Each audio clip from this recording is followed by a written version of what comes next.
আসসালামু আলাইকুম সম্মানিত দর্শকবৃন্দ, এই মুহূর্তে যে ঘাসটি সামনে দাঁড়িয়ে রয়েছি এটি হলো সেই ডক্টর জহির স্যারের চীন থেকে আমদানিকৃত যারা ওয়ান হাইব্রিড ঘাস। দর্শক শ্রোতা, এই ঘাসটি খুবই নরম মিষ্টি ঘাস, পাশাপাশি এই ঘাসটি খুবই রসালো স্বাদযুক্ত। বিশেষ করে এই ঘাসে রয়েছে 15 থেকে 18% প্রোটিন এবং এই ঘাসটি খুবই মিষ্টি হয় অন্যান্য ঘাসের তুলনায়।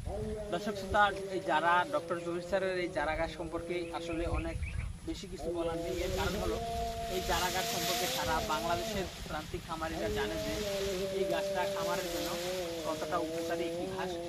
দর্শক, এই ঘাসটি যেমন আপনার পুষ্টিগুণে ভরপুর তেমন ফলনও হয়। বিঘাপতি আমাদের এই জমিতে যে ফলন হয়েছে, বিঘাপতি 8 টন ফলন অনায়াসে কিন্তু এই চারা গাছে হয়ে যাবে। তো দর্শকবৃন্দ, এই চারা গাছটি মূলত শীত বর্ষা গ্রীষ্ম সব সিজনই ভালো ফলন হয়ে থাকে। আমরা মূলত এটা গরুকে খাওয়াচ্ছি। বিশেষ করে যারা ছাগল খামারি তারা অবশ্যই স্মার্ট নেপিয়ার ঘাসটি লাগানোর চেষ্টা করবেন। আমাদের কাছেও ইন্দোনেশিয়ান স্মার্ট নেপিয়ার ঘাসের কাটিং পর্যাপ্ত পরিমাণে রয়েছে।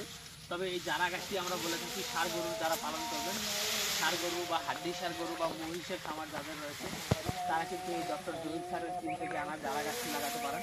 দর্শক, এটি পর্যাপ্ত পরিমাণে ফলন এবং পুষ্টিগুণে ভরপুর একটি ঘাস। আপনারা চাইলে এই ডক্টর জহির স্যারের চীন থেকে আনা চারা গাছটি চাষ করতে পারেন।